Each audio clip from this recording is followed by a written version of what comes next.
Assalamualaikum warahmatullahi wabarakatuh. Allahu Akbar, Allahu Akbar, Allahu Akbar, Allahu Akbar, Allahu Akbar, Allahu Akbar, Allahu Akbar, Allahu Akbar, Allahu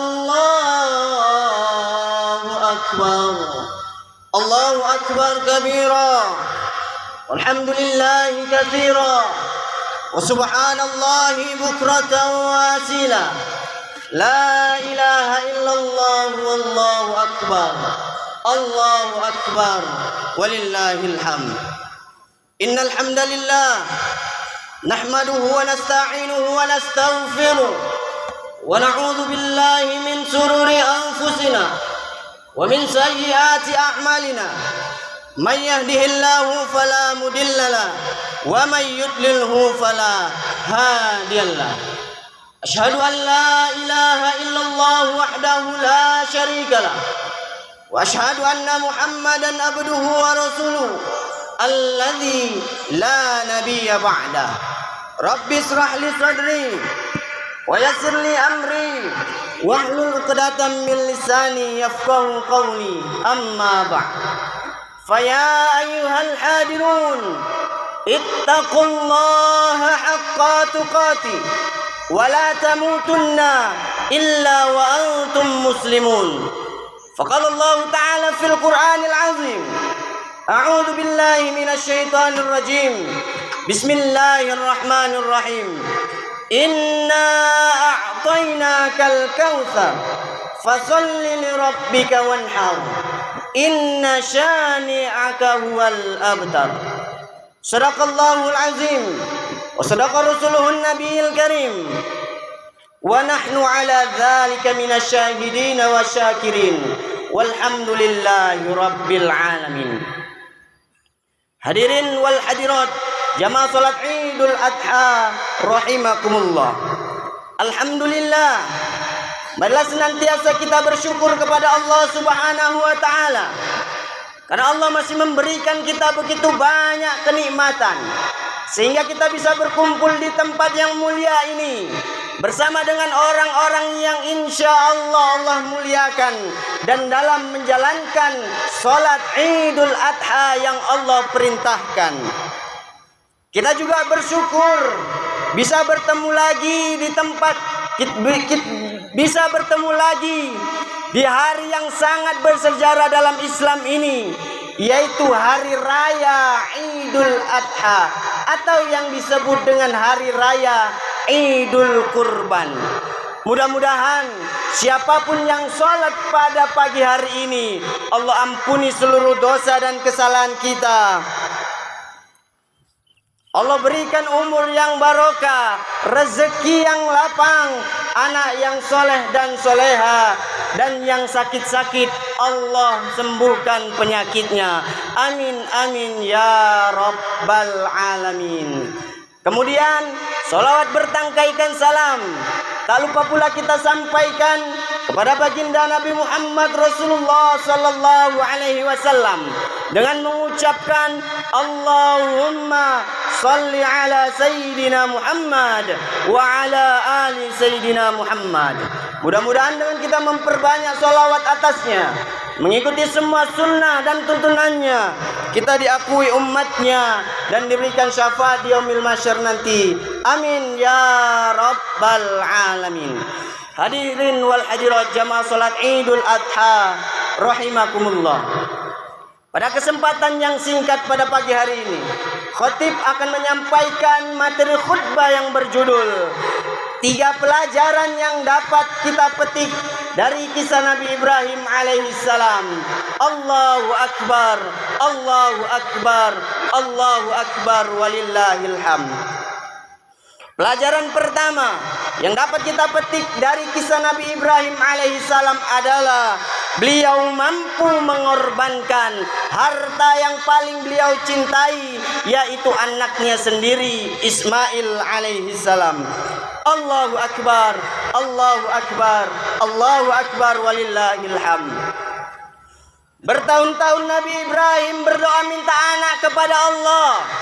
Namun pada usianya yang ke-86 tahun baru dikabulkan oleh Allah Subhanahu wa taala. Tapi apa yang terjadi?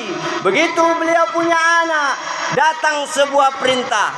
Ibrahim, kau memang cinta kepadaku, kata Allah. Tapi setelah kau punya anak, masuk cinta anak ke dalam hatimu.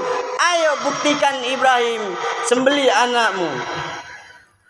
Karena cintanya Ibrahim jauh lebih besar kepada Allah Subhanahu wa taala. Akhirnya Ibrahim pun melaksanakan perintah itu. Allah Subhanahu wa taala berfirman dalam Al-Qur'an surah As-Saffat ayat 102 yang artinya, tatkala anak itu sampai usianya dan sanggup bersama-sama Ibrahim, Ibrahim berkata, wahai anakku, sesungguhnya aku melihat dalam mimpi bahwa aku menyembelihmu. Maka Ismail pun menjawab, wahai ayahku, kerjakanlah apa yang diperintahkan Allah kepadamu. Insya Allah engkau akan mendapatiku termasuk orang-orang yang sabar. Hadirin wal hadirat, jamaah salat Idul Adha rahimakumullah. Inilah yang dilakukan oleh Nabi Ibrahim alaihissalam. Begitu cintanya beliau kepada Allah, bahkan beliau mampu mengorbankan harta yang paling dia cintai, yaitu anaknya sendiri Ismail alaihissalam. Hadirin wal hadirat, jamaah salat Idul Adha rahimakumullah. Sejak tadi malam hingga pagi ini, ketika takbir bergema, berkumandang, bersahut-sahutan, mungkin ada di antara kita yang terbayang orang-orang yang pernah berkesan dalam hidup kita. Karena kita lahir di dunia ini bukanlah tanpa sebab. Kita lahir ke bumi Allah ini lahir dari rahim seorang ibu. 9 bulan lebih kita menumpang dalam perutnya, bersimbah darah, meregang nyawa dilahirkannya kita. Bahkan tak jarang banyak perempuan yang wafat, banyak wanita yang meninggal ketika melahirkan anak-anaknya. Begitu juga dengan ayah kita, dia yang menjadi tulang punggung keluarga. Dikerahkannya seluruh tenaganya untuk mencari nafkah rezeki yang halal. Dikhususkannya hidupnya untuk anak-anaknya, istrinya, dan keluarganya.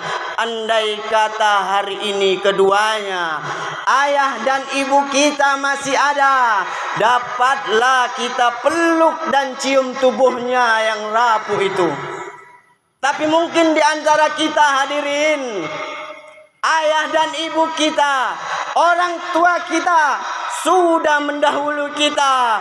Tak ada yang bisa kita lakukan lagi hadirin, kecuali hanya ucapan doa. Allahumma ighfir lana dzunubana. Ya Allah, ampunilah seluruh dosa dan kesalahan kami ya Allah. Wali walidina, dan dosa ibu bapak kami ya Allah. Warhamhuma, sayangilah keduanya ya Allah.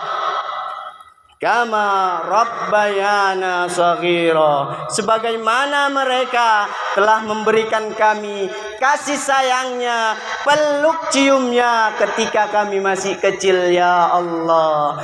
Allahu akbar, Allahu akbar, Allahu akbar, walillahil hamd. Di hari baik ini, di bulan yang baik ini, jika memang betul kita cinta kepada kedua orang tua kita, apa yang bisa kita berikan? Apa yang bisa kita balaskan untuk mereka keduanya? Bagi yang punya harta mampu berkurban, berkurbanlah atas nama mereka. Bagi yang punya harta untuk berinfak, bersedekah, berwakaf, lakukanlah itu semua.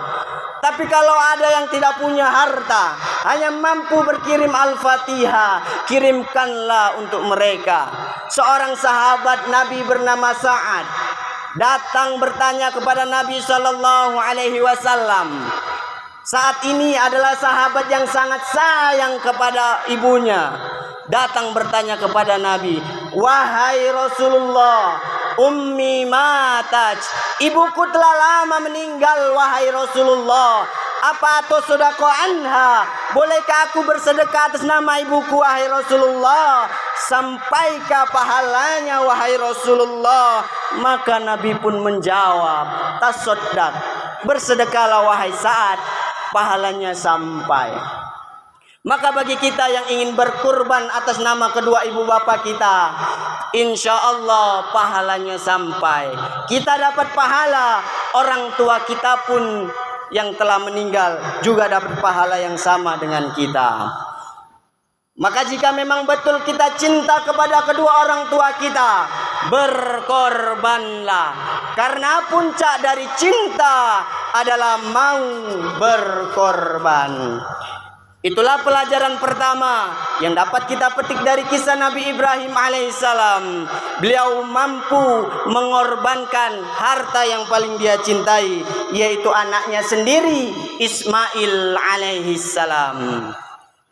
Hadirin wal hadirat, jamaah salat Idul Adha rahimakumullah. Kemudian pelajaran yang kedua yang dapat kita petik dari kisah Nabi Ibrahim alaihissalam adalah beliau adalah nabi yang tidak pernah putus berdoa, minta anak yang soleh kepada Allah Subhanahu wa taala selama 86 tahun lamanya. Allahu akbar, Allahu akbar, walillahil hamd. Nabi Ibrahim berdoa dalam Al-Quran, surah As-Saffat ayat 100. A'udzu billahi minasyaitonir rajim. Bismillahirrahmanirrahim. Rabbi habli minas salihin. Ya Allah, karuniakanlah aku anak yang soleh. Quran surah As-Saffat ayat 100. Nabi Ibrahim tidak berdoa minta anak yang kaya, karena berapa banyak anak yang kaya malah justru durhaka kepada kedua orang tuanya.